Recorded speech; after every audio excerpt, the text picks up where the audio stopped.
ஆண்டவராகிய இயேசு கிறிஸ்துவின் இனிதான நாமத்தில் உங்களுக்கு என் அன்பின் வாழ்த்துக்களை தெரிவித்துக் கொள்கிறேன். அன்பான தேவனுடைய பிள்ளைகளே, கடைசி நாட்களில் வந்திருக்கிறோம். அநேக தேவனுடைய பிள்ளைகள் இந்த கடைசி நாட்களில் தேசத்திற்காக நடக்கிற சம்பவங்கள், பிரச்சனைகள், இந்த விடுதலைகளுக்காக ஜெபிக்கிறதான நேரங்கள் உண்டு. அநேகர் ஐயோ ஜெபத்திற்கு தேவன் பதில் கொடுக்கவில்லையே என்று சோர்ந்து போகிற நேரங்களும் உண்டு. அதாவது ரட்சிக்கப்பட்டதான தொடக்க நாட்களில் அநேகர் சொல்வதை நான் கேட்டிருக்கிறேன். ஆண்டவர் எங்களுக்கு ஜெபத்திற்கெல்லாம் பதில் கொடுத்து அற்புதங்களை செய்தார். இப்பொழுது பல காரியங்கள் எங்களுக்கு நடப்பதில்லை, ஜெபித்தாலும் ஒன்று நடப்பதில்லை என்று சோர்ந்து போகிறதான அநேக ஜனங்கள் உண்டு. அவருடைய வாழ்க்கையில் அந்த சோர்வு என்ன நடக்கிறது என்றால், கர்த்தரை சேவிப்பது கடமையாக வைத்துவிட்டு தேவைகள், பிரச்சனைகளுக்காக உலக மனிதர்களை நாடி போகிற ஒரு மனநிலைக்கு நேராக தள்ளப்படுகிறார்கள். காரணம் கேட்டால், ஜெபம் பண்ணி பார்த்தோம், எதுவுமே நடக்கவில்லை. தொடக்கத்தில் நல்லா ஜெபம் பண்ணும்போது எந்த காரியத்தையும் கர்த்தர் செய்வார். அன்பான தேவனுடைய பிள்ளைகளே, புதிதாக தேவனிடத்தில் வருகிற ஒரு நபருக்கு ஊழியக்காரர்கள் ஜெபிக்கும் போது உடனே கர்த்தர் அற்புதம் செய்வார். இயேசு கிறிஸ்துவை ஏற்றுக்கொண்ட தொடக்க நாட்களில் எல்லாவற்றுக்கும் தேவன் பதிலை உடனே தந்து கொண்டிருந்தார். ஒன்று புரிந்து கொள்ள வேண்டும், கிறிஸ்தவ வாழ்க்கைக்குள் வரும்போது ஒரு குழந்தையாக நாம் காணப்படுகிறோம். சத்தியம் தெரியாது, சுத்த இருதயத்தோடு ஆண்டுடைய வார்த்தையை நாம் விசுவாசிப்போம். உறுதி உள்ள ஒரு கிறிஸ்தவ வாழ்க்கை, வைராக்கியமாக நாம் வாழ்வோம். இதை தேவன் பார்ப்பார். கர்த்தர் நம்முடைய ஜெபத்தை கேட்டு உடனே நமக்கு அற்புதங்களை செய்வார். ஆனால் வேதம் சொல்லுகிற நீதிமான் தன் விசுவாசத்தால் பிழைப்பான் சொல்லப்பட்டிருக்கிறது.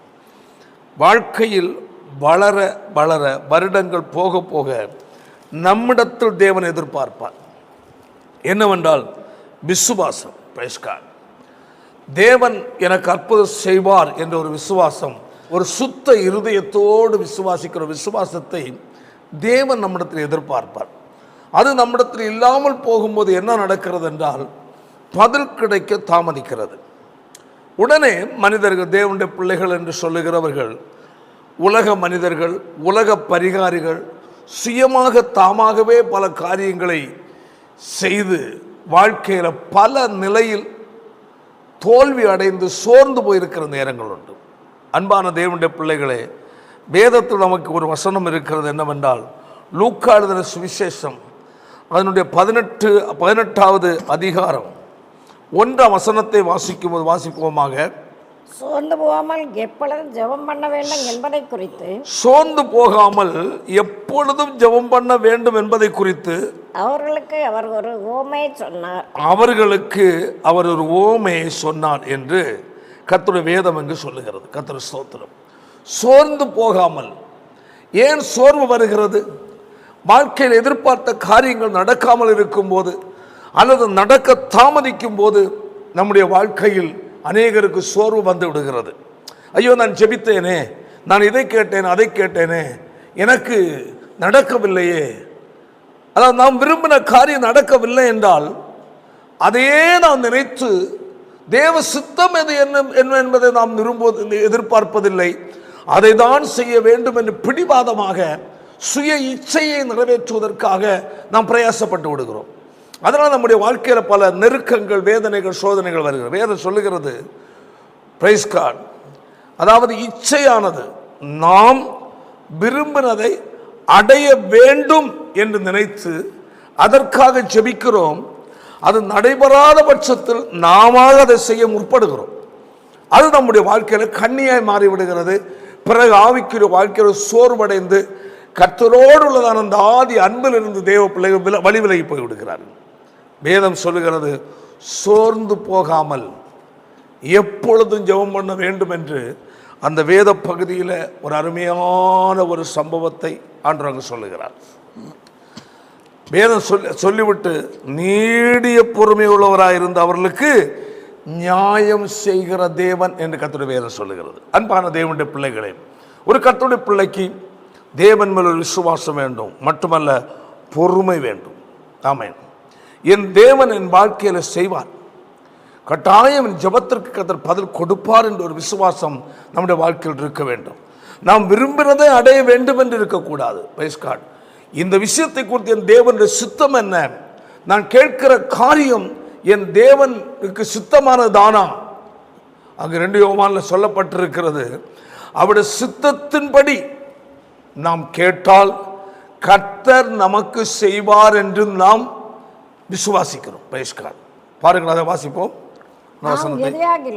நாம் எதையாகிலும் அவருடைய சித்தத்தின்படி கேட்டால், அவருடைய சித்தத்தின்படி செய்தால் அவர் நமக்கு செவி கொடுக்கிறார் என்பது, அவர் நமக்கு செவி கொடுக்கிறார் என்பதே அவரை பற்றி நாம் கொண்டிருக்கிற தைரியம். அவரை பற்றி நாம் கொண்டிருக்கிற தைரியம். பாருங்கள், எவ்வளவு அழகான ஒரு கர்த்தருடைய வார்த்தை. அவருடைய சித்தத்தின்படி வாசிப்போம். நாம் எதையாகிலும் அவருடைய சித்தத்தின்படி கேட்டால் அவர் நமக்கு செவி கொடுக்கிறார். அப்ப நாம் கேட்கிற காரியம் தேவனுக்கு சித்தமானது தானா என்று நாம் புரிந்து கொள்ள வேண்டும். நாம் விரும்புகிற ஒன்றை, யாக்கோபு 1ஆம் அதிகாரம் சொல்லப்பட்டிருக்கிறது, நாம் இச்சிப்பதை, நாம் விரும்புவதை அடைவதற்காக ஜெபிப்போம். அதனால் நாம் பெற்றுக்கொள்ள முடியாமல் இருக்கிறது. Praise God. உடனடியாக சோர்ந்து போய் விடுகிறோம். தேவ பிள்ளையே, நாம் விரும்புவதை அடைய அல்ல, தேவன் விரும்புவது என்ன, நான் நினைப்பது நடக்க வேண்டும் என்று அல்ல, என் வாழ்க்கையில் இந்த விஷயத்தில் என் தேவனுடைய சித்தம் என்ன, நான் ஜெபிப்பது தேவனுடைய சித்தம் தானா, நான் இதை தேவனிடத்தில் ஜெபிக்கிற காரியம் என் தேவன் எனக்கு தருவது அவருடைய விருப்பம் தானா, அவருடைய சித்தம் தானா என்றுள்ளதான ஒரு அறிவு, நிதானிக்கிற ஒரு மனநிலை ஒரு தேவனுடைய பிள்ளை கட்டாயம் தேவை. தேவனுக்கு சித்தம் இல்லை என்றால் கட்டாயம் அதை நாம் பெற்றுக்கொள்ள முடியாது. நாம் விரும்புகிறதை கிடைக்கவில்லை என்றால் உடனடியாக ஒரு தேவனுடைய பிள்ளைக்கு சோர்வு, அதுக்கப்புறம் ஆவிக்கிற வாழ்க்கையில் உற்சாகம் இழந்து விடுகிறார்கள். அந்த நிலையை நாம் தவிர்த்து விட வேண்டும். Praise God. வேதத்தில் பல காரியங்களை தான் பார்க்க முடியும். ஒன்று, வேதத்தில் பலருடைய ஜெபங்களுக்கு அவர்கள் கேட்டது நடக்காத சம்பவங்களும் உண்டு. அதற்கு மாற்றாக வேறொன்று நடந்த காரியங்களும் உண்டு. பாருங்கள், அதில் 2 கொரிந்தியரில் 12ஆவது அதிகாரம் அந்த 7 முதல் ஒரு சில வசனத்தை வாசிக்கும் போது ஒரு சம்பவத்தை நாம் அங்கு பார்க்க முடியும். பவுலுடைய வாழ்க்கையில் நடந்த சம்பவம் வாசிப்போமாக. எனக்கு வெளிப்படுத்தப்பட்டவர்களுக்குரிய மேன்மின்மித்த நான் என்னை உயர்த்தாதபடிக்கு என் மாம்சத்திலே ஒரு முள் கொடுக்கப்பட்டிருக்கிறது. பவுலுடைய வாழ்க்கையில் மாமிசத்தில் ஒரு முள் கொடுக்கப்பட்டிருந்தது. என்னை நான் உயர்த்தாதபடிக்கு, வேதம் சொல்லுகிறது என்னை நான் உயர்த்தாதபடிக்குன்னு சொல்லப்பட்டிருக்கிறது. அது என்னை குற்றம் சாத்தானுடைய தூதனாய் இருக்கிறது. அது என்னை விட்டு நீங்கும்படிக்கு நான் 3 தரம் கர்த்தரிடத்தில். பாருங்கள், பவுலுடைய வாழ்க்கையில் ஒரு சம்பவத்திற்காக தேவனிடத்தில் ஜெபிக்கிறார். அது என்னவென்ற தன் மாமிசத்தில் கொடுக்கப்பட்ட ஒரு முள் என்று சொல்லப்பட்டிருக்கிறது. வேதம் சொல்லுகிறது, அவரே சொல்லுகிறார் என்னவென்றால் என்னை நான் உயர்த்தாதபடிக்கு என்று சொல்லுகிறார். சில காரியங்களை தேவ சித்தத்திற்கு மாறாகி அல்லது தேவன் துக்கப்படுகிற நிலையில் நாம் நம்மை உயர்த்தாதபடி இருப்பதற்காக சில காரியங்களை கர்த்தர் வைத்திருப்பார், அனுமதித்திருப்பார். ஏனென்றால் நாம் கேட்கிறது எல்லாவற்றுக்கும் தேவன் பதில் கொடுத்து விட்டால் கர்த்தரை மறந்து விடுவோம். ஒன்று, தேவ சித்தத்தின்படி நாம் வாழ மாட்டோம், நம் விருப்பம் போல வாழ்ந்து விடுவோம். பவுலுடைய வாழ்க்கையில் பாருங்க, மாமிசத்தில் ஒரு முள். அவர் அழகா சொல்லுகிறார், என்னை நான் நிச்சயாதபடிக்கு உயர்த்தாதபடிக்கு என் மாமிசத்தில் என்ன கொடுக்கப்பட்டது, ஒரு முள் கொடுக்கப்பட்டது. என்னை நான் உயர்த்தாதபடிக்கு என்னை குற்றம் சாத்தானுடைய தூதனாய் இருக்கிறது. அது என்னை விட்டு நீங்கும்படிக்கு. பாருங்க, அங்க சொல்லு, என்னை விட்டு நீங்கும்படிக்கு நான் 3 தரம் கர்த்தரிடத்தில் வேண்டிக் கொண்டேன். 3 தரம் அவர் ஜெபித்திருக்கிறார். ஆண்டவரே, என்னால் தாங்க முடியவில்லையா, இந்த முள்ளை என்னை விட்டு அகற்றும், இந்த பிரச்சனை என்னை விட்டு அகற்றும் அப்பா, தயவா எனக்கு ஒரு விடுதலை தாரும் என்று சொல்லி 3 முறை பவுல் ஜெபித்திருக்கிறார். இத்தனைக்கும் பவுல் யார்? தேவன் மேல் வைராக்கியமான தேவனுடைய தாசன், ஒரு அப்போஸ்தலன். ஆமென். தேவனுடைய சத்தத்திற்கு கீழ்ப்படுகிற பரிசுத்தவான், அப்படிப்பட்ட உன்னதமான கர்த்தருடைய தாசன். ஆமென். தன் வாழ்க்கையில் இருந்த பிரச்சனைக்காக ஜெபித்த போது பாருங்கள் என்ன பதில் அடுத்தது. அதற்கு அவர் என் கிருபை உனக்கு போதும், கர்த்தர் சொல்ற என் கிருபை உனக்கு போதும், பலவீனத்திலே என் பலன் உன் பலவீனம் இந்த முள்ளு உன்கிட்ட இருக்கட்டும், ஆனால் அதன் மத்தியில என்னுடைய கிருபை என்னுடைய பலம் உன்னை தாங்கும். எவ்வளவு ஆச்சரியமான பதில் பாருங்க. தேவன் பதில் கொடுக்கிறார், ஆனால் பவுல் எதிர்பார்த்த பதில் இல்லை. அதாக்கும் அவரே சொல்லுகிற புரிந்து கொள்ளுகிறார், இந்த முள் எனக்கு இல்லாமல் இருந்திருந்தா நான் என்ன உயர்த்தி இருப்பேன், எனக்கு ஒரு மனமேட்டுமை வந்திருக்கு. அப்போ பவுல் அந்த இடத்தில் தேவனு முன்பதாக தன்னை தாழ்த்தி வாழ வேண்டும் என்பது தேவனுடைய சித்தம். அதனால் எவ்வளவு பெரிய வெளிப்பாடு பெற்றதான பவுலுடைய வாழ்க்கையில ஆமென். தேவன் மாமிசத்தில் ஒரு முள்ளை அனுமதித்தார். தாங்க முடியாத வேதனையினால் அந்த முள் தன்னை விட்டு நீங்குவதற்காக கர்த்தரால் நேசிக்கப்படுகிறதான, கர்த்தரால் நடத்தப்படுகிற ஒரு உன்னதமான கர்த்தருடைய தாசனாகிய அப்போஸ்தலன் ஜெபித்த போது அவர் ஜெபித்த ஜெபத்திற்கு கர்த்தர் பதில் கொடுக்கவில்லை. அந்த பலவீனம், அந்த முள் ஓங்கிட்ட இருக்கட்டும், அந்த பலவீனத்திலும் என்னுடைய பலன் உன்னை தாங்கும் என்று கர்த்தர் சொன்னார். தேவனுடைய பிள்ளைகளே, இதே போல் பல காரியங்கள் நம்முடைய வாழ்க்கையில ஜெபத்திற்கு பதில் இல்லாமல் இருக்கும். நாம் ஜெபிப்போம், ஆனால் வேறு ஒன்று நம்முடைய வாழ்க்கையில் நடக்கும். நம்ம நினைப்போம், ஏன்னா நான் அதுதானே கேட்டேன், ஏன் இது நடந்து? தேவ பிள்ளையே, பவுல் அப்படி கேட்கவில்லை. ஆமென். அந்த முள்ளு உன்கிட்ட இருக்கட்டும். ஆமென். காரணம் ஒன்று, நீ உயர்த்தாதபடி இருப்பதற்காக தான் அதை உனக்கு கொடுத்துருக்கிறேன். அதை நான் விளக்க மாட்டேன், ஆனால் அதன் மத்தியில் என்னுடைய கிருபை என்னுடைய பலம் உன்னை தாங்கும் என்று கர்த்தர் சொன்னார். தேவனுடைய பிள்ளை, சில நேரங்களில் நம்முடைய வாழ்க்கையில் சில காரியங்கள் ஜெபித்து பதில் கிடைக்காமல் இருந்தாலும் சோர்ந்து போகக்கூடாது. நீங்கள் புரிந்து கொள்ள வேண்டும், இந்த சூழ்நிலை என்னை கர்த்தர் அனுமதித்தது அவருடைய சித்தம். தேவன் எனக்கு அதை அனுமதித்திருக்கிறார், தேவனது நோக்கத்தோடு எனக்கு அதை அனுமதித்திருக்கிறார் என்றதான ஒரு தெளிவு, ஒரு அறிவு ஒரு தேவனுடைய பிள்ளைகளுக்கு தேவை. அந்த இடத்தை சோர்ந்து போவதல்ல. பாருங்கள், இன்னொரு காரியம், லூக்கா எழுதின சுவிசேஷம் 22வது அதிகாரம் 41 முதல் ஒரு சில வசனத்தை வாசிப்போமாக. இயேசு கிறிஸ்துவும் ஜெபித்தார் கெத்செமனே தோட்டத்தில். வாசிப்போமாக.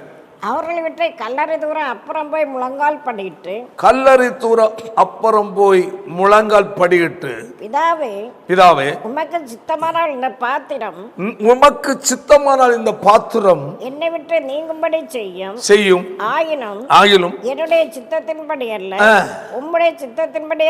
பிதாவை நோக்கி ஆண்டவராய் இயேசு கிறிஸ்து கெத்செமனே தோட்டத்தில் அவர் ஜெபித்தார்.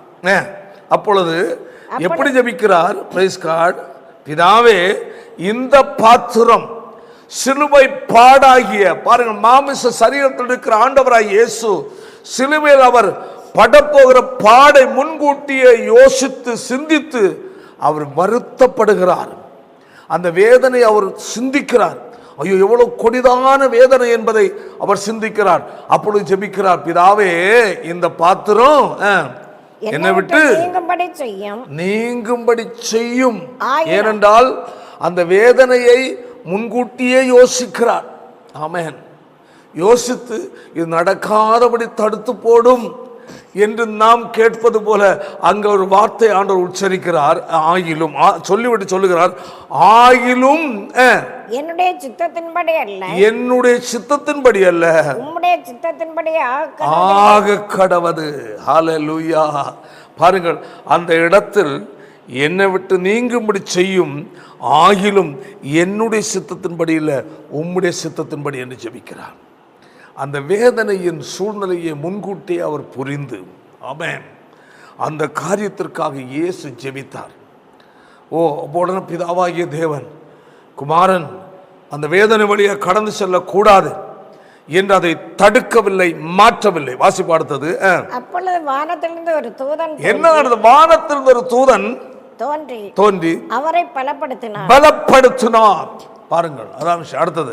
அவர் மிகவும் வியாகுலப்பட்டு அதிக ஊக்கத்தோட ஜெபம் பண்ணினார்.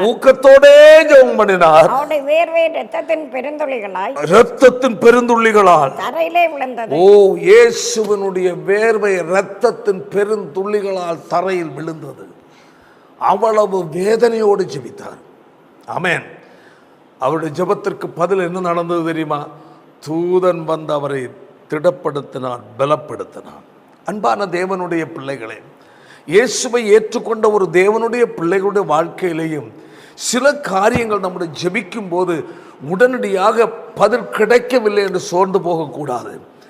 அந்த இடத்தில் ஜெபித்த ஜெபத்திற்கு அதே காரியம் நடக்காமல் இருந்தாலும், ஆனால் வேறு நிலையில் கர்த்தர் அங்கு ஒரு பதிலை கட்டாயம் கொடுத்திருப்பார். ஒன்று நம்மை பலப்படுத்தி இருப்பார், அல்லது தைரியப்படுத்தி இருப்பார், அல்லது நம்மை தேற்றி இருப்பார், அல்லது வேற வசனத்து மூலமாய் நம்மோடு இடைப்பட்டிருப்பார். ஒரு தேவனுடைய பிள்ளை இதை புரிந்து கொள்ள வேண்டும். அநேக தேவனுடைய பிள்ளைகளுடைய வாழ்க்கையில் கேட்ட காரியங்கள், ஜெபித்த காரியங்கள் நடக்கவில்லை என்றால் சோர்ந்து போகிறார்கள்.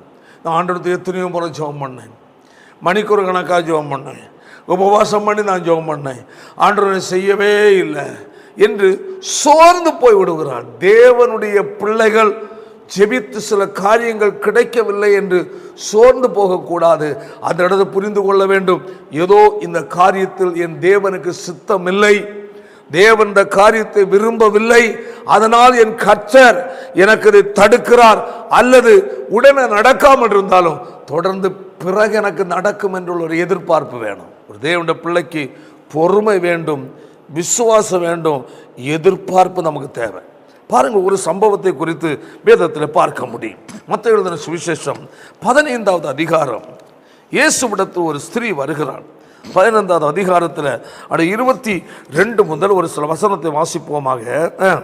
அப்பொழுது அந்த திசைகளில் குடியிருக்கிற கானானிய ஸ்திரீ ஒருத்தி அவரிடத்தில் வந்து, இயேசுவிடத்தில் வருகிற கானானிய ஸ்திரீ இயேசுவிடத்தில் வந்து, ஆண்டவரே, தாவீதின் குமாரனே, எனக்கு இரங்கும் என்று சாசனால் என் மகள் கொடிய வேதனைப்படுகிறாள் என்று சொல்லி கூப்பிட்டாள். பாருங்கள், அங்க என்ன சொல்லப்பட்டிருக்கிறது?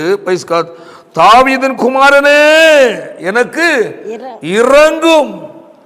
பாருங்கள், இந்த சத்தத்தை கேட்டு இன்னொருவன் கூப்பிட்டு இருக்கிற குருடன், பருதுமை குருடன், தாவீதின் குமாரனே எனக்கு இரங்கும் என்று கூப்பிட்டான். தடுத்தார்கள். கூட முன்னடப்பார் பின்னடப்பார், அவனை கூப்பிடாமல் இருக்க தடுத்தார்கள். அவன் முன்னிலும் அதிக சத்தமாய் கூப்பிட்டான். தேவன் நின்று அவனை அழைத்து வர சொல்லி அவனுக்கு சுகத்தை கட்டளையிட்டான். இங்கு அதுபோல ஒரு சத்தம் அங்கு தொனிக்கிறது. தாவீதின் குமாரனே எனக்கு இறங்கும் என்று சொல்லி இந்த கானானிய ஸ்திரீ தன் மகளுக்காக அவள் கதறுகிறாள். ஒரு ஜெபம், ஆண்டவரை நோக்கி, இறங்கும் ஆண்டவரே, ஆமென், இயேசுவே எனக்கு இறங்கும், தாவீதின் குமாரனே எனக்கு இறங்கும் என்று சொல்லி அவள் இயேசுவை நோக்கி சத்தமிடுகிறாள். அவளுக்கு பிரதியுத்தரமாக அவர் ஒரு வார்த்தையும் சொல்லவில்லை, ஒன்று சொல்லவில்லை. ஹல்லேலூயா. அவள் சொல்கிறானா, எனக்கு இறங்கும், எனது மகள் பிசாசினால் கொடிய வேதனைப்படுகிறாள் என்று சொல்லி கூப்பிட்டாள். தன் மகளுடைய பிரச்சனைக்காக வருகிறாள். தன் மகளுடைய வேதனையை தாங்க முடியவில்லை. அவள் படுகிற அவதியை, வேதனையை, கஷ்டத்தை தாயால் பார்த்து கொண்டிருக்க முடியவில்லை. ஒரு இக்கட்டான, ஒரு கடுமையான ஒரு சூழ்நிலை. பாருங்கள், யாரா இருந்தாலும் அப்படிதான். சொந்த மகள் மிகவும் அவதிப்படுகிறதை சில பெற்றோர்லாம் பார்க்க முடியாத அழுவாங்க. ஐயோ, என்னுடைய மகள் இவ்வளவு வேதனைப்படுகிறார்கள், இவ்வளவு கஷ்டப்படுகிறார்கள், நான் என்ன செய்வேன்? ஆஸ்பத்திரியில் சென்று விட்டோம், குணமாகவில்லை. வேறு பல பரிகாரிகளை தேடி சென்று விட்டோம், என் மகளுக்கு சுகம் கிடைக்கவில்லை, நான் என்ன செய்வேன் என்று கதறுவார்கள். ஆலயத்துக்கு ஆகிலும் கொண்டு போகலாம், சர்ச்சுக்கு போகலாம், ஆலயத்தில் வருவார்கள், ஊழியக்காரர் ஜெபிப்பார்கள். சிலது உடனே குணமாகும், சிலது தாமதமாகும். சில வாரங்கள் ஆகிவிட்டால் அவர்கள் நினைப்பார்கள், ஐயோ போகாத இடமே கிடையாது, இயேசுகிட்டையும் போனேன், இயேசுவும் கைவிட்டுட்டார். இது அநேகருடைய புலம்பல். ஏன்? தன் கண்களுக்கு முன்பதாக தன் மகள் படுகிற அவதியை பார்த்து கொண்டிருக்கிற ஒரு தாய், தான் பெற்றெடுத்த தன் மகள் தன் கண்களுக்கு முன்பதாக மிகவும் வேதனைப்படுகிறாள். அவளால் அதை பார்த்திருக்க முடியவில்லை, சகிக்க முடியவில்லை. எதிர்பார்ப்போடு இயேசுவை தேடி வந்தாள். இயேசு அந்த வழியாக கடந்து போய் கொண்டிருக்கிறாள். ஆமென், ஹல்லேலூயா. அந்த ஸ்திரீ, புறஜாதி ஆகிய அந்த கானானிய ஸ்திரீ இயேசுவிடத்தில் ஓடி வந்து, ஆமென், தாவீதின் குமாரனே எனக்கு இறங்கும், எனது மகள் பிசாசினால் கொடிய வேதனைப்படுகிறாள், ஆமென் என்று சொல்லி கர்த்தரை நோக்கி கூப்பிட்டாள். அநேகருடைய வாழ்க்கை நான் பலரை பார்த்திருக்கிறேன். பிக்ஸு வியாதி மாறிப்பட்டது, பிசாசினால் தாக்கப்பட்டு அநேகர் தண்ணீரை பார்த்தா விழுந்து விடுவார்கள், நெருப்பு பார்த்தா விழுந்து விடுவார்கள். நடந்து போய் கொண்டிருக்கும் அப்படியே கீழே விழுந்து கிடந்து அப்படியே இழுப்பு உடம்பு பார்க்கும்போது கஷ்டமாக இருக்கும். ஐயோ, உடம்பெல்லாம் காயப்படுகிறது, இவன் வேதனைப்படுகிறான், இவ்வளோ வேதனைப்படுகிறான் என்று நாம் பார்த்தா பரிதாபப்படுகிற நேரங்கள் உண்டு. இதே போல் அந்த தாய் தன் மகளுடைய விஷயத்தில் எவ்வளவு காலமாக அவள் அதை பார்த்து வேதனைப்படுகிறாளோ தெரியவில்லை. இயேசுவை குறித்து கேள்விப்பட்டபோது அவள் நினைத்தாள், இயேசுவை நான் கேள்விப்பட்டு இயேசுவை நான் பார்க்க போகிறேன், நான் அங்கு சென்றால் எனக்கு கட்டாயம் விடுதலை கிடைக்கும். அவளுடைய ஒரு விசுவாசம் என்னவென்றால், இயேசு என் மகளை குணமாக்குவாள் என்று சொல்லிதான் ஓடுகிறாள். பாருங்கள், அதான் என் மகளுக்கு இறங்கும் என்று சொல்லி இயேசுவை நோக்கி கூப்பிட்டாள். வேதம் சொல்லுகிறது, அவளுக்கு பிரதியுத்தரமாக அவர் ஒரு வார்த்தை சொல்லவில்லை, அமைதியாக ஆயிட்டார். கொஞ்சம் யோசித்து பாருங்கள் தேவனுடைய பிள்ளைகளே, உங்கள் வாழ்க்கையில் சில ஜெபங்களுக்கு பதில் வராமல் தாமதிக்கும். அமைதியாக இருக்கும், எந்த பதிலும் இருக்காது. அநேகருடைய வாழ்க்கையில் அப்படிதான். பெரிய பிரச்சனையா இருக்கும், பெரிய தேவையா இருக்கும், கதறி ஜெபிப்பார்கள், கண்ணீர் வடிப்பார்கள், உபவாசிப்பார்கள், எந்த பதிலும் இருக்காது. ஆமென். பாருங்கள், இங்க அதுதான் இயேசு அமைதியாக என்றார், ஒன்று சொல்லவில்லை. தேவ பிள்ளைகளே, ஒன்று புரிந்து கொள்ள வேண்டும். நம்முடைய வாழ்க்கையில் சில நாள் ஜெபிப்போம், சில வாரம் ஜெபிப்போம், சில மாதம் ஜெபிப்போம், சில வருஷம் கூட ஜெபித்துருவாங்க. ஜெபித்துட்டு எந்த பதிலும் இல்லைன்னா ஜெபத்திலேயே சலிப்பு வந்துடும். எத்தனை முறை ஜெபம் பண்ணுற உபவாசம் கூட சர்ச்சுன்னு ஓடியாச்சு, உபவாச கூட்டத்தை போயாச்சு, எந்த பதிலுமே இல்லை. இனி எதற்கு போகணும், நம்ம சாதா சர்ச்சுக்கு போயிட்டு வரலாம். இதை பற்றி நம்ம இனி யோசிக்க முடியாது, ஜெபிக்க முடியாது. வேறு யார்கிட்டயா போகலாம், அந்த டாக்டர்கிட்ட போகலாமா, இந்த டாக்டர்கிட்ட போகலாமா, அங்கே போகலாமா, அவரை பார்க்கலாமா, இவரை பார்க்கலாமா என்று நம்முடைய மனசுகள் அங்கே இங்கும் அலசடிப்பட்டு கொண்டே இருக்கும். தேவன் மேல் வைத்திருந்த விசுவாசம், ஆண்டவர் மேல் வைத்திருந்த எதிர்பார்ப்பு கொஞ்சம் கொஞ்சமாக குறைய ஆரம்பிக்கும். ஆமென். நான் ஜெபித்து விட்டேன், வருஷங்களாகிவிட்டது, மாதங்களாகிவிட்டது, வாரங்களாகிவிட்டது, எனக்கு எந்த ஒரு பதிலும் கிடைக்கவில்லை என்று சொல்லி நாம் என்ன செய்வோம் என்றால், அப்படியே அந்த எதிர்பார்ப்பும் அந்த விசுவாசமும் அந்த வாஞ்சையும் எல்லாம் கொஞ்சம் கொஞ்சமாக நம்முடைய உள்ளத்தில் தனிய ஆரம்பிக்கும். ஆனால் பிரைஸ் காட், இங்கே அதுதான் நடந்திருக்கிறது. என்ன, இயேசு ஒன்றுமே சொல்லவில்லை. பாருங்கள், அந்த 23 வாசிக்கும் போது அவளுக்கு பிரதியுத்தரமாக அவர் ஒரு வார்த்தை சொல்லலை. இத்தனைக்கு இயேசு அங்கே போயிட்டு இருக்கிறார், இயேசு பின்தொடர்ந்து தான் போயிட்டு இருக்கிறார். பாருங்க, ஒன்றுமே சொல்லலை. அவள் எவ்வளோ என்ன நினச்சிருப்பான். நம்ம ஆட்களாக இருந்தா அவர் என்ன, நான் போனதை பார்த்தாரு, நான் கூப்பிட்டதை கேட்டார், ஆனால் ஒன்றும் செய்யலையே இந்த ஆண்டவர். இந்த ஆண்டவர் எனக்கு வேண்டாம் ரெண்டு உதறி விட்டுட்டு போவீங்களா இல்லையா? கொஞ்சம் சொல்லுங்க பார்க்கலாம். ஆண்டவர் பின்னாடி தான் போனேன். இயேசுவே, தாவீதின் குமாரனே எனக்கு இறங்கும், என் மகளுக்கு இறங்கும், என் மகள் கொடிய வேதனைப்பட கதறி அழுது தான் ஜெபம் பண்ணேன். ஆனால் ஆண்டவர் ஒன்றுமே செய்யலாம், அமைதியாயிட்டு. அவ கூடயே போயிட்டு கூப்பிடுறா, பக்கத்தில் நின்று கூப்பிடுறா, அவர் கண்டுகிடவே இல்லை. தேவ பிள்ளையே, சில நேரங்கள் நாம் ஜெபிக்கிற ஜெபங்கள் தேவன் கேட்காதது போல தான் நமக்கு தோணும். எந்த பதிலும் இருக்க, சைலண்ட், அமைதி. பாருங்க, எங்க அதான் சொல்லப்பட்ட, அவர் எதுவுமே ஒரு வார்த்தை சொல்லலை, ஒரு பதிலும் இல்லை. தேவ பிள்ளைகளாகிய நீங்கள் புரிந்து கொள்ள வேண்டும், உங்கள் வாழ்க்கை நடக்கிற சில காரியங்களுக்கு எந்த பதிலும் இல்லாமல் இருந்தாலும் சோர்ந்து போகாதே. ஏனென்றால் நீ ஜெபிப்பது, நீ வேண்டிக் கொண்டது மனிதனிடத்தில் அல்ல, வானத்து பூமியை உண்டாக்கின தேவனிடத்தில் ஜெபித்தாய். அந்த உணர்வு இருக்க வேண்டும். ஆமென். நீ தேவனிடத்தில் நீ உண்மையாய் கர்த்தரை விசுவாசித்து, உண்மையாய் கர்த்தரை சேவித்து, உண்மையாய் கர்த்தரை பின்பற்றி நீ ஜெபித்தது உண்மையாய் இருந்தால் எதிர்பார்ப்போடு பொறுமையாயிரு, ஏற்ற நேரம் கர்த்தருக்கு பதிலை கொடுப்பார். பாருங்கள், அவள் உடனடியா இந்த இயேசுன்னு வேண்டாம், இவர்கிட்ட போய் பிரயோஜனம் கிடையாது, நம்ம எவ்வளோ சத்தம் போட்டாச்சு, ஜெபம் பண்ணியாச்சு, எவ்வளோ அழுதுட்டு, என் பிள்ளை வேதனைப்படுறது கஷ்டப்படுறது அவர் பார்த்தாரு, இனி வேண்டாங்க நான் போகிறேன் என்ன கிளம்பல. பாருங்க, வாசி அடுத்தது அப்பொழுது அவருடைய சீஷர்கள் வந்து இவள் நம்மை பின்தொடர்ந்து கூப்பிடுகிறாளே. பாருங்க, உடனடியாக ஒரு வார்த்தை சொல்லவில்லை. அப்பொழுது அவருடைய சீஷர்கள் வந்து இவள் நம்மை பின்தொடர்ந்து கூப்பிடுகிறாளே, அனுப்பிவிடும் என்று அவர் வேண்டிக் கொண்டார்.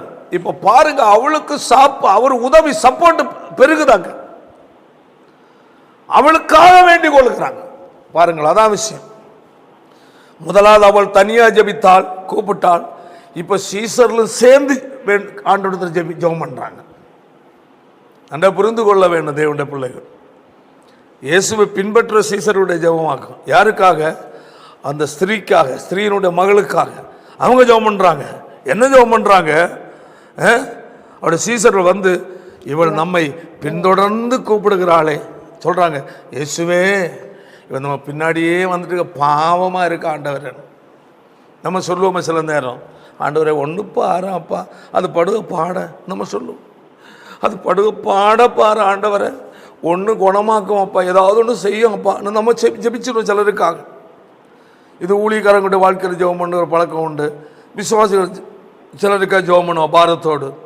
அது ஒன்று திரும்பி பாரு ஆண்டவரை, ஒன்று உங்கள் கையை ஒன்று நீட்டி குணமாக்க ஆண்டவர் சொன்னது போல் சீசர்கள் கேட்குறாங்க, ஆண்டவரே இயேசுவே இவள் நம்ம பின்தொடர்ந்து வந்துட்டு இருக்கிறா. பார்த்தீங்களா என்ன சொல்கிறாங்க? இவள் நம்மை பின்தொடர்ந்து விடாப்பிடியா வந்துட்டு இருக்கிற ஆண்டவரே, பின்தொடருகிறாள். இயேசுவின் விடுதலைக்கா பின்தொடருகிறாள். இயேசுவால் அற்புதத்தை பெற்றுக்கொள்ள பின்தொடருகிறாள். இதை யார் சொல்வது? அவள் பின்தொடருகிறதை சீசர்கள் பார்த்து அவர்களுக்கு ஒரு மன இரக்கம் உண்டாகுது. ஆமா, அதான் சப்போர்ட்டுக்கு ஜெபம் பண்றாங்க. இவள் நம்ம பின்தொடர்ந்து வரா, கூப்பிடுறாள, இவளை அனுப்பும். எங்களுக்கே கஷ்டமா இருக்கு, ஒரு அற்புதம் செய்து அனுப்பும். ஏன்னா அவங்களுக்கு தெரியும், ஒரு வார்த்தை இயேசு சொன்னா போதும், உடனே அங்கே அற்புதம் நடக்க தெரியும். இயேசுவின் வாய் ஒன்று திறக்கட்டும், விசுவாசத்தோடு நீ விசுவாசத்தோடு உனக்கு ஆகணும்னு ஒரு வார்த்தை சொல்லட்டும், உன் மகள் இப்பொழுதே குணமானான்னு சொல்லட்டும். அந்த வார்த்தையை எதிர்பார்த்து சீசர்களும் கூப்பிடுறாங்க. அதற்கு அவர் பாருங்க, அதுல கூப்பிடுகிறாளே, பின்தொடர்கிறாளே, இவளை அனுப்பிவிடும் என்று அவரை என்ன செய்தார்களாம்? வேண்டிக் கொண்டார்கள். வேண்டுதல் பண்றாங்க, ஜெபம். ஆமென். உடனே அதற்கு அவர் பதில் வருது பாருங்க. அவர் காணாமற் போன ஆடுகளாகிய இஸ்ரவேல் வீட்டாரிடத்திற்கு அனுப்பப்பட்டேனே அன்றி மற்றபடி அல்ல என்றார். ஆண்டவர் சொல்லிட்டார் பதில். இப்பதான் வந்திருக்கிற பாருங்க, ஆண்டவருடைய பதில் அவர்கள் மனமடிவாகிற நிலையில் பதில் வருகிறார். அவளும் மனமடிவாய் பின்வாங்கி போகிற அளவில், சீசர்களும் மனமடிவாகிற அளவில் இயேசுவின் பதில் என்ன சொன்னாரு? அவர் காணாமல் போன ஆடுகளாகிய இஸ்ரவேல் வீட்டாரிடத்திற்கு அனுப்பப்பட்ட மற்றபடி அல்லன்னு கேட்டார். பார்த்தீங்களா பதில்? பார்த்தீங்களா? இப்போ இந்த நேரத்தில் நாம் என்ன நம்புவோம்? கட்டாயம் நமக்கு என்ன இல்லை? விடுதலை இல்லை, சுகம் இல்லை, நம்ம இந்த வியாதியை காலம் பூரா சுமந்துட்டான் இருக்கணும் என்றுள்ள ஒரு தீர்மானம் நம்ம எடுத்துருவோம். அதான் விஷயம். ஆனாலும் பாருங்க அடுத்தது, அவள் வந்து ஆண்டவரே எனக்கு உதவி செய்யும் என்று பணிந்து கொண்டு அவள் விடவில்லை. அவருடைய விசுவாசம் அவரை நெருங்கி வருகிறது. ஆமென். தேவப்பிள்ளை ஒன்று புரிந்து கொள்ள வேண்டும். ஒரு விடுதலைக்காக ஒரு ஸ்திரீ தன் மகளுக்காக கதறுகிறாள். சீசர்கள் சேர்ந்து அவளுக்கு உதவியாக ஜெபித்த போதிலும் பதிலில்லை. ஆனால் அவள் பார்த்தாள். நம்ம நினைப்போம், என்ன எனக்கு பாஸ்டர் ஜெபம் பண்ணி நல்லா வரல, விசுவாசி ஜெபம் பண்ணி நல்லா வரல, எத்தனை நாள் ஜெபம் பண்ண, அவர் கை வச்சு ஜெபம் பண்ணார், ஆனால் நல்லா வரல. நம்ம சொல்றோம் பாஸ்டர் வேணா திட்டிட்டு போயிடும். பாஸ்டர் பழைய போல வல்லமை இல்லைன்னு. பாஸ்டருக்கு பழைய போல என்ன இல்லை? வல்லமை இல்லை. Praise God. கர்த்தர் உன்னை மீண்டும் விசுவாசத்தில் அவரை கிட்டி சேர அழைக்கிறார். ஏன் அமைதியா இருந்தார்? ஏன் பதில் சொல்லவில்லை? ஏன் எதிர்மாறான பதில் அங்கு கடந்து வந்தது? காணாமல் போன ஆடுகளாகி இஸ்ரவேல் வீட்டாரிடத்திற்கு அனுப்பப்பட்டனே அன்றி மற்றபடி அல்ல. இந்த வார்த்தை அவள் கேட்ட உடனே சரி நம்ம போயிடலாம் என்று திரும்பி போகாம உடனே அவள் வந்து ஆண்டவரே எனக்கு உதவி செய்யும் என்று அவரை பணிந்து கொண்டாள். ஆண்டவரிடத்திலிருந்து ஒரு அற்புதத்தை பெற்றுக்கொள்வதற்காக அந்த ஸ்திரீ பாடாப்படுறா. அவள் தளர்ந்து போகவில்லை. அவர் எதிர்மாறான பதில் கொடுத்த போதிலும் கூட தளர்ந்து போகவில்லை. அவர் மௌனமாய் இருந்த போதிலும் கூட அவள் தளர்ந்து போகவில்லை. சீசர்கள் சேர்ந்து அவளுக்காக ஜெபித்த போதிலும் பதில் இல்லை என்று அவர் பின்வாங்கி போகவில்லை. ஒரு தேவனுடைய பிள்ளையின் வாழ்க்கையில் அற்புதம் தாமதித்தாலும் பிரைஸ் காட், உனக்குள்ள ஒரு வைராக்கியம் இருக்கணும், ஒரு விசுவாசம் இருக்கணும். இந்த விஷயத்துல என் தேவனை தவிர வேறு யாரும் எனக்கு உதவி செய்ய முடியாது. ஆமா, ஆழமான விசுவாசம் வேணும்.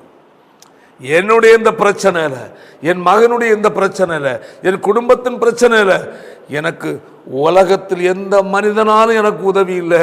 என்னுடைய அருமை ஆண்டவரால் மட்டுமே தான் எனக்கு உதவி. அவரால் மட்டுமே தான் எனக்கு இந்த அற்புதம் நடக்கும். அவரால் மட்டுமே தான் இந்த விஷயத்திற்கு பதில் உண்டு என்று நீ ஒரு விடாப்பிடியாக இருக்கும் போது கட்டாயம் பதில் இருக்கும். எதிர்மாறான வார்த்தைகளோ மனமடி உண்டாகிற அளவில் உள்ள பதில்களோ வரும்போது ஒரு தேவனுடைய பிள்ளை சோர்ந்து போகக்கூடாது. அந்த இடத்தில் வைராக்கியமாக இருக்கு. நம்ம வந்து அங்கே பார்த்தோம், சோர்ந்து போகாமல் எப்பொழுதும் ஜெபம் பண்ணுங்கள்.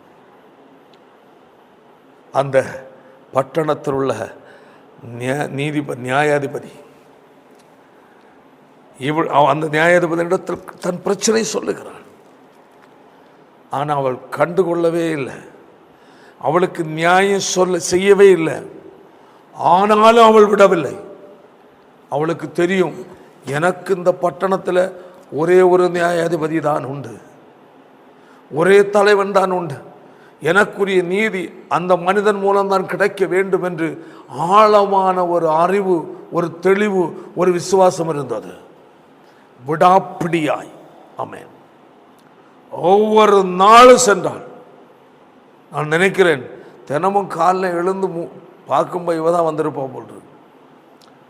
அவனோ தேவனு பயப்படாதவன், மனுஷனை மதிக்காதவன், கண்டுகொள்ளவன். போ அப்படி சொல்லுவான். தொந்தரவு கொடுக்க போ, நீங்கள் இந்த பக்கம் வந்துடாத என்று சொல்லியிருப்பான். ஆனாலும் அவள் தளர்ந்து போகலை. அவள் பார்த்தாள், எனக்கு இந்த பட்டணத்தில் ஒரு நியாயாதிபதி ஒரு ஆள் தான் இருக்கிறான். என் பிரச்சனைக்கு உரிய பதில் இந்த மனிதனிடத்துல நியாயம் கிடைக்கணும். வேற எனக்கு இந்த பட்டணத்தில் யாருடைய உதவி எனக்கு இல்லை. யார் நினைச்சாலும் நடத்த முடியாது. எனக்கு இந்த ஒரே மனுஷன் தான் எனக்கு உண்டு. அவள் அந்த பொல்லாத மனுஷன், தேவனை பயப்படாத மனிதன், மனுஷனை மதிக்காதவனாக இருந்தால் போதிலும் அவளுடைய வைராக்கியம், எனக்கு இந்த மனுஷனிடத்தில் நீதி கிடைத்தாக வேண்டும். இங்குதான் பார்க்கிறோம், விடாப்பிடியாய் அவள் வந்து எனக்கு உதவி செய்யும் என்று அவரை பணிந்து கொண்டார். உடனடியாக அந்த 26ஆம் வசனம், அவர் அவளை நோக்கி பிள்ளைகளின் அப்பத்தை எடுத்து, பாருங்க ரொம்ப கடுமையான ஒரு வார்த்தை, பிள்ளைகளின் அப்பத்தை எடுத்து நாய்க்குட்டிகளுக்கு போடுகிறது நல்லதன. பாருங்க, அப்போ அற்புதம் செய்யணும்னு நினைச்ச அந்த பதில் வந்து நம்ம யோசிப்போம், ஐயோ இப்படி திட்டி போட்டாரு, என்ன நாய்க்குட்டின்னு சொல்லிட்டாரு. நம்ம எல்லாம் எவ்வளோ ரோஷமாக இருப்போம் இல்லை? கொஞ்சம் யோசித்து பாருங்க. இந்த காலத்தில் உள்ள விசுவாசிகளாக இருந்தால் பெரிய ரோஷம் வரும். நான் யார் தெரியுமா, நான் என்ன படிச்சிருக்கிறேன் தெரியுமா, எப்படிப்பட்ட குடும்பத்தை சார்ந்தது தெரியுமா, என் வசதி வாய்ப்பெல்லாம் அவருக்கு தெரியுமா, எவ்வளோ பின்பலம் எனக்கு தெரியுமா, நான் யார் தெரியுமா, என்கிட்ட அந்த வார்த்தை சொல்லிட்டார். ஊழியக்காரனை கடிச்சு கோதறிடும். ஊழியக்காரன் இப்படி சொல்ல மாட்டான், சொல்ல முடியாது. ஆனாலும் ஒரு தேவனுடைய பிள்ளை புரிந்து கொள்ள வேண்டும், எதிர்ப்பதில் மட்டுமல்ல மனமடி உண்டாகிற அளவில் உள்ள பதில். அதான் பிள்ளைகளின் அப்பத்தை எடுத்து நாய்க்குட்டிகளுக்கு போடுகிறது நல்லதல்ல. அப்படி என்றால் அவள் குழந்தையை ஒரு நாய்க்கு சமமான நிலையில் ஒரு பதில் அங்கு வருகிறது. அன்பான தேவனுடைய பிள்ளைகளே, சில காரியங்களுக்கு முன்பதாக சிலர் நமக்கு மனமடி உண்டாகிற அளவில் பேசுவாங்க. நாம் வருத்தப்படுகிற நிலையில் பேசுவாங்க. நம்ம சில நேரம் ஒரு இழிவான நிலையில் கூட பேசிடுவாங்க. கூட உள்ள விசுவாசிகள், நெருங்கின நபர்கள் யாரா இருந்தாலும் சில நேரங்கள் அப்படிப்பட்ட பதில்கள் வந்துவிடும். சோர்ந்து போகக்கூடாது. பாருங்கள், அவள் உடனடியாக, அடா என்னை இப்படி சொல்லிட்டார, என்ன நாயின்னு சொல்லிட்டார, இந்த இடத்துக்கு நான் வரவே மாட்டேன், காலை வைக்க மாட்டேன், இனி இந்த இயேசுவை எனக்கு வேண்டாம் என்று ஓடவில்லை. பாருங்கள் எவ்வளவு அழகான ஒரு சம்பவம் நடந்திருக்கிறது. உடனே அவள் என்ன சொல்லுகிறார் தெரியுமா? மெய்தான் ஆண்டவர், நான் நாய் தான், ஒத்துக்கிட்டா. அல்லேலூயா. தன்னை ஒத்துக்கொள்ளுகிறான். ஆமா ஆண்டவரே, நான் நாய் தான். எவ்வளவு தாழ்த்துகிறா பாருங்க. அவளுக்கு கோபம் வரவில்லை. வசனத்தை கேட்கிற அன்பான சகோதரனை சகோதரி, நேரங்கள் சபைகளில் கடிந்து கொள்ளுதல்கள், இந்த மாதிரிப்பட்ட வார்த்தைகள், கடிந்து கொள்ளுதலான வார்த்தை, கண்டிப்பான எச்சரிக்கிற கடிந்து கொள்ளுதல், கடுமையான சொற்கள் நமக்கு எதிராக வேதத்தின் அடிப்படையில் ஊழியக்காரர்கள் போதிக்கும் போது நமக்கு பெரிய ரோஷம் வந்துடுது. உடனே எல்லாம் தூக்கி போட்டுட்டு ஓடிடுவாங்க. என்ன அந்த விசுவாசியை தேடி பாஸ்ட் படாத பாடுபடணும். ஒரு தேவனுடைய பிள்ளையினுடைய ஆவிக்குரிய வாழ்க்கையின் தாழ்மை, சகிப்புத்தன்மை, ஒரு பொறுமையான மனநிலை, ஆண்டவர் மேல் உள்ள வைத்திருக்கிற விசுவாசத்தில் தடுமாற்றம் இல்லாத ஒரு நிலையை நீ அங்கு வெளிப்படுத்த வேண்டிய அவசியமா இருக்கிறது. ஏனென்றால் உனக்குரிய விடுதலை கர்த்தர் அங்குதான் வைத்திருக்கிறார். உன் வாழ்க்கையில் உள்ள அற்புதம் அவர் மூலம்தான் நடந்தாக வேண்டும். ஒரு தேவனுடைய பிள்ளைகள் கவனமாக இருக்க வேண்டும். சபைகளில் ஊழியக்காரர்கள் கடிந்து கொள்ளும் போது, எச்சரிக்கும் போது, புத்தி சொல்லும் போது அநேகர் கேட்காமல் சபையை விட்டு ஓடி போகிறவர்கள் உண்டு. அநேகர் போய் குறை சொல்லுகிறவர்கள் உண்டு. அநேகர் தூற்றி திருவர்கள் உண்டு. Praise God. யாராவது ஒரு ஊழியக்கார கடுமையாக கடிந்து கொண்டால், குற்றத்தை சுட்டி காட்டி பேசிவிட்டால், கண்டித்து விட்டால், உடனடியாக அவர்கள் போய் என்னை அப்படி பேசிவிட்டார், இப்படி பேசிவிட்டார். ஆனாலும் அப்படிப்பட்ட நபர்களுக்கு நல்ல புத்தி சொல்லி அனுப்புகிற அளவில் உள்ள ஊழியக்காரர்கள் ரொம்ப குறைவு.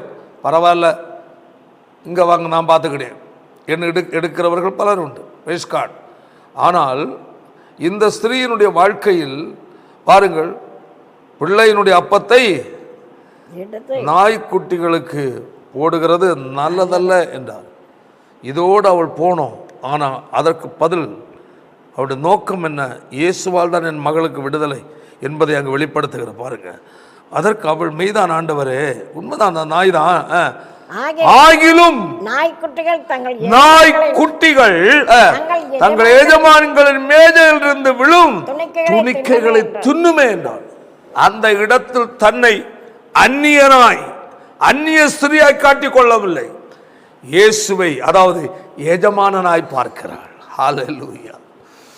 ஆண்டவரே, நான் நாய்க்குட்டி தான், உம்முடைய பார்வை நான் ஒன்றுக்கு உதவாதவள் தான், ஆனால் நான் உம்மை என்னுடைய எஜமானாய் பார்க்கிறேன். ஆமென். நாய்க்குட்டிகளும் எஜமானுடைய மேஜையிலிருந்து விழும் துணிக்கைகளை தின்னுமே. அதுபோல என் மகளுக்கு உம்முடைய அற்புதத்தோட துணிக்கை என் மேல் விழட்டும் கேட்கிறாள். பெரிய அற்புதங்களை செய்கிற அதிசயமான ஆண்டவர். ஆனால் ஒரு சிறு துணிக்கையா ஆகிலும் என் மகள் மேல் நீர் மனதுருகும் அப்பா. விடாப்பிடியான விசுவாசம், விடாப்பிடியான எதிர்பார்ப்பு. அன்பான கர்த்தருடைய பிள்ளையே, உன் வாழ்க்கையில் நீ இப்படிப்பட்ட எதிர்பார்ப்போடு நீ வாழ்கிறாயா? எத்தனை முறை சில சம்பவங்கள் நடக்கவில்லை என்று சோர்ந்து போயிருப்ப, மனம் தளர்ந்து போயிருப்ப. கொஞ்சம் யோசித்துப்பார். ஆண்டவரை எத்தனையோ முறை முறுமுறுத்திருப்ப, ஆண்டவரை எத்தனையோ முறை பல நிலை துக்கப்படுத்தி இருப்பார். புத்தி சொன்ன ஊழியர்கள் அவர்களை எவ்வளோ வேதனைப்படுத்தி இருப்பார். என் வாழ்க்கையில் உள்ள சில கீழ்ப்படியாமைகள், சில ஒழுங்கினமான சில சுபாவங்களை பார்த்து ஊழியக்காரர் கடிந்து கொண்டு கண்டிக்கும் போது, பிரைஸ் காட், நீ எவ்வளவு நீ ஊழியக்காரரை வேதனைப்படுத்தி இருப்பாய். எவ்வளவு தூரம் நீ உன் குடும்பத்தில் பெற்றோரை வேதனைப்படுத்தி இருப்பாய். உன் தாய் தகப்பன் உன்னை கண்டித்திருக்கலாம், சிக்ஷித்திருக்கலாம், கடிந்து கொண்டிருக்கலாம்.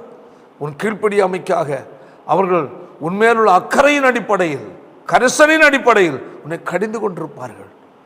எத்தனை முறை உன் தாய் தகப்பனை துக்கப்படுத்தி இருப்பாய். உன் புத்தி சொல்லி உன்னை கடிந்து கொண்டு உன்னை திருத்துவதற்காக முயற்சி பண்ணுறதான தேவனுடைய ஊழியரை நீ எவ்வளோ துக்கப்படுத்தி இருப்பாய். தேவனை எவ்வளோ துக்கப்படுத்தி இருப்பாய். ஜெபித்த காரியம் உடனே நடக்கவில்லையே என்று சொல்லி எவ்வளவு முறை நீ முறுமுறுத்திருப்பாய். கொஞ்சம் யோசித்துப்பார்.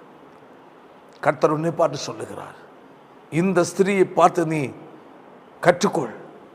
இந்த ஸ்திரியை பார்த்து நீ கற்றுக்கொள். கர்த்தரை பின்பற்றுகிற தேவனுடைய பிள்ளையே, தேவனை ஆராதிக்கிற தேவனுடைய பிள்ளையே, இந்த ஸ்திரீ உனக்கு ஒரு வழிகாட்டி, ஒரு முன்மாதிரி என்பதை மறந்து விடாதே. வேதம் சொல்லுகிறது, பிரைஸ் காட், நாய்க்குட்டிகள் தங்கள் எஜமானின் மேஜையிலிருந்து விழும் துணிக்கைகளை தின்னுமே என்றாள். பாருங்கள், அடுத்த க்ஷணம் வாசிப்போம். இயேசு அவளுக்கு பிரதியுத்தரமாக, ஸ்திரியே, உன் விசுவாசம் பெரிது. பாருங்கள், எவ்வளவு ஆச்சரியமான காரியம். ஸ்திரியே, உன் விசுவாசம் பெரிது. இந்த வார்த்தை இயேசுவின் வாயிலிருந்து வெளிப்படுவதற்கு எவ்வளவு தூரம் பயணித்திருக்கிறார் பாருங்கள்.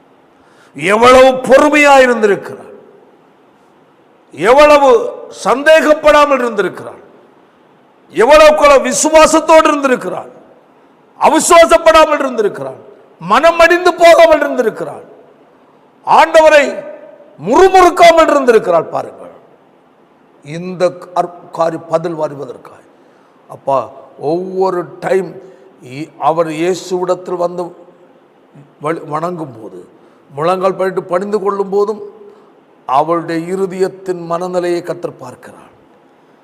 இயேசு ஒவ்வொரு வார்த்தை சொல்லும் போதும் அவள் இருதயத்தை அவர் பார்க்கிறார். அவள் பதிலையும் அவர் கவனிக்கிறார். இதுதான் தேவனிடத்தில் அற்புதத்தை பெற்றுக்கொள்வதற்கு ஒரு தேவனுடைய பிள்ளைக்கு இருக்க வேண்டிய ஒரு வைராக்கியம். அதான் சொல்லப்பட்டிருக்கிறது. பாருங்கள், எவ்வளவு அழகான வார்த்தை. ஸ்திரியே, உன் விசுவாசம் பெரிது, நீ விரும்புகிறபடி உனக்கு ஆக கடவதென்றார். அந்நேரமே அவள் மகள் ஆரோக்கியமானவள். இந்த ஒரு அற்புதத்திற்காக எவ்வளவு சூழ்நிலை வழியாய் கடந்து சென்றிருக்கிறார். அன்பான தேவனுடைய பிள்ளையே, வேதம் நமக்கு என்ன சொல்லுகிறது தெரியுமா? பிரைஸ் காட், நீங்கள் அமர்ந்திருந்து நானே தேவன் என்று அறிந்து கொள்ளுங்கள். கர்த்தர் சொல்லுகிறார், நீங்கள் அமர்ந்திருந்து. சங்கீதம் 46:10, நீங்கள் அமர்ந்திருந்து நானே தேவன் என்று அறிந்து கொள்ளுங்கள். சங்கீதம் 40:1, கர்த்தருக்காக பொறுமையுடன் காத்திருந்து. தேவ பிள்ளையே, அற்புதம் நடக்கவில்லை என்று கலங்கி இருக்கிறாயோ, சோர்ந்து போயிருக்கிறாயா, ஜெபித்த காரியத்து பதில் என்று தளர்ந்து போயிருக்கிறாயா, அவிசுவாசப்பட்டு உலக பரிகாரிகள், உலக மனிதர்கள், சொந்த பந்துக்கள் என்று சொல்லி பலரிடத்தில் சென்று புலம்பிக் கொண்டிருக்கிறாயா, அந்த நிலையில் உனக்கு ஒரு மாற்றம் வரட்டும். இந்த ஸ்திரீ உனக்கு ஒரு முன்மாதிரியாக நின்று கொண்டிருக்கிறார். முறுமுறுத்தது உண்டென்றால், கர்த்தரை துக்கப்படுத்தின வார்த்தைகள் பேசுறது உண்டென்றால், ஆண்டவர் நோக்கி மன்றாடு. ஆண்டவரே, இந்த விஷயத்தை நான் முறுமுறுத்து விட்டேன், நான் நம்ம துக்கப்படுத்தி விட்டேன், நான் தூற்றி விட்டேன், என்னை மன்னியும் என்று தேவனிடத்தில் கேள். கர்த்தர் உன் வாழ்க்கையில் அற்புதத்தை செய்ய அவர் வல்லமை உள்ள தேவனாக இருக்கிறார். வேதம் சொல்லுகிறது உன் விசுவாசம், வேதம் சொல்லுகிறது ஸ்திரியே, உன் விசுவாசம் பெரிது, நீ விரும்புகிறபடி உனக்கு ஆக கடவுதென்றார். அந்நேரமே அவள் மகள் ஆரோக்கியமானாள். அன்பான தேவனுடைய பிள்ளை, விசுவாசத்தை சோர்ந்து போய் தளர்ந்து போய் ஜெபித்த காரியம், எதிர்பார்த்த காரியம் நடக்கவில்லை என்று தளர்ந்திருக்கிறாயா என்று கர்த்தர் உன்னை அழைக்கிறார். சோர்ந்து போகாதே, தளர்ந்து போகாதே. இந்த கானானிய ஸ்திரீயை நீ பார் என்று சொல்லி உனக்கு கர்த்தர் ஒரு முன்மாதிரியான ஒரு நபரை உனக்கு உணர்த்துகிறார். சோர்ந்து போகாமல் எப்பொழுதும் ஜெபம் பண்ணுங்கள். கர்த்தர் பதிலளிப்பார், ஏற்ற நேரம் பதிலளிப்பார். உங்கள் கூப்பிடுதல், உங்கள் விசுவாசம், உங்கள் வேண்டுதல் ஒருபோதும் வீணாகாது. கர்த்தர் உங்களுக்கு ஏற்ற நேரம் உங்கள் வாழ்க்கையில் அற்புதம் செய்கிற தேவனாக இருக்கிறார். கண்களை மூடுவோம், ஜெபிப்போம். நல்ல பிதாவே, நல்ல வேலைக்காக உமக்கு ஸ்தோத்திரம். இன்றைய நாளிலும் ஆண்டவருடைய அற்புதத்தை பெற்றுக்கொள்வதற்காக விசுவாசத்தோடு ஆமென் கர்த்தரை எதிர்பார்த்து பின்தொடர்ந்து சென்ற அந்த கானானிய ஸ்திரீ தன் மகளுக்காக மன்றாட்டு நாங்கள் பார்க்கிறோம். இயேசுவிடத்தில் இந்த பதில் நிமித்தம் அவள் சோர்ந்து போகவில்லை. தாமதத்தின் நிமித்தம் அவள் சோர்ந்து போகவில்லை. அவளுக்கு ஒரு பெரிய ஒரு நம்பிக்கை, இயேசு என் வாழ்க்கையில் அற்புதம் செய்வார், இயேசு என் ஜெபத்திற்கு பதில் தருவார் என்றுள்ள ஒரு பெரிய ஒரு நம்பிக்கை அவளுக்குள் இருந்ததப்பா. அதுபோல அந்த பட்டணத்தில் தேவனுக்கு பயப்படாமல் மனுஷனை மதிக்காத அந்த நியாயாதிபதி